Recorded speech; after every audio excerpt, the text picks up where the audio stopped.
Nah, berarti udah ketahuan nih dok ya, berarti stres itu bisa mengakibatkan kanker kalau tidak dijaga dengan baik juga ya, berinilah ya, apa komplikasi lah.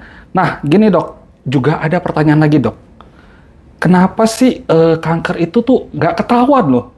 Kayak aku nih, kasusnya aku ya waktu itu. Aku waktu itu didiagnosanya kan polip hidung. Ya. Tapi kenapa tiba-tiba bisa kediagnosa kanker? Nah, itu yang jadi pertanyaan tuh. Ya, jadi memang kanker stadium awal itu biasanya gejalanya tuh tidak khas, mirip-mirip dengan penyakit lain. Kayak koyoset ini kan awalnya cuman keluhan hidung tersumbat, pilek terus gitu. Betul, kan. iya. Malah dikiranya sinus nih atau polip nih. Kadang-kadang juga kalau nasofaring awalnya banget tuh biasanya pendengarannya berkurang, berdenging, itu anggap kayaknya kotoran nih, kan bisa seperti itu kan. Betul. Seperti kotoran telinga di menyumbat aja terganggu pendengarannya. Makanya kadang-kadang kalau stadium awal tuh gejalanya mirip sekali dengan penyakit lain sehingga orang anggap biasa. Dianggapnya biasa, padahal sebenarnya tuh ada yang mengintai di baliknya gitu ya. Padahal sudah ada kelainan di situ.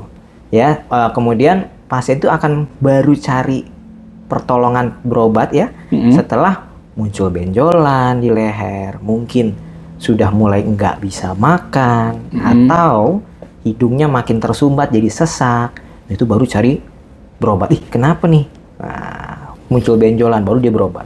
Tapi emang kayaknya beberapa case itu orang akan ke rumah sakit tuh kalau ada benjolan dan nyeri biasanya ya. Tuh, makanya jarang sekali yang ditemukan stadium awal. Biasanya orang-orang yang care dengan kesehatannya dia langsung, kenapa ya? Nah, itu biasanya ketemunya stadium awal. Tapi kalau yang biasa aja nih, flu biasa, ini sinus nih, atau gitu kan.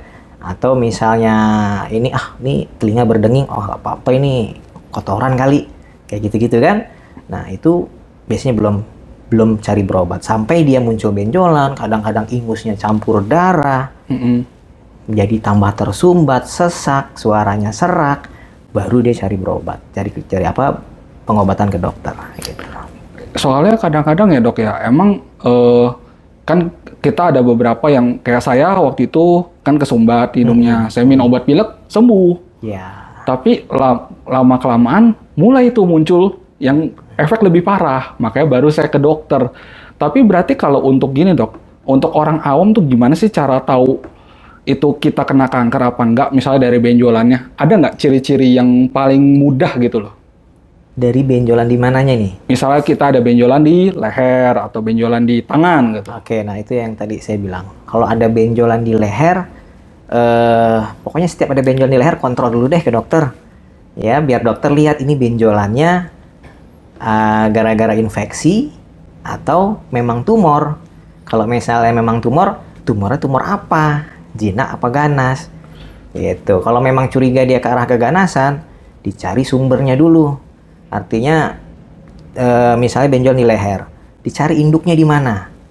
Ya kan, di screening, di nasofaring kah, di tonsil kah, atau di mana, dicek.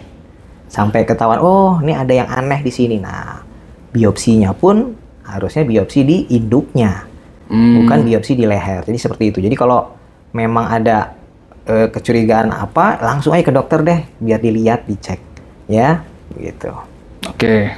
Berarti kalau misalnya ada benjolan sekecil yang udah mulai aneh, yang kelihatannya mulai aneh, itu segera ke dokter ya mendingan? Ya, biasanya juga dokter akan lakukan pemeriksaan dan lakukan step-step awal, misalnya obat dulu. Minum obat, respon nggak nih? Benjolan yang kecil nggak nih? Ya kan, kalau benjolan yang kecil, berarti kemungkinan besar dia hanya infeksi. Atau bisa dibilang limfadenopati coli gara-gara infeksi. Biasanya gitu. Tapi kalau kok nggak ngecil, biasanya dicari lagi. Kira-kira induknya di mana, kayak gitu. Ya, kalau misalnya ada, baru dibiopsi, gitu ya. Setelah itu biasanya kalau yang minimal yang benjolan tidak respon dengan obat, pasti akan kita lakukan pemeriksaan radiologi. Dicek entah USG, entah CT scan, MRI, atau yang canggih sekalipun PET scan misalnya gitu, langsung bisa aja. Oke.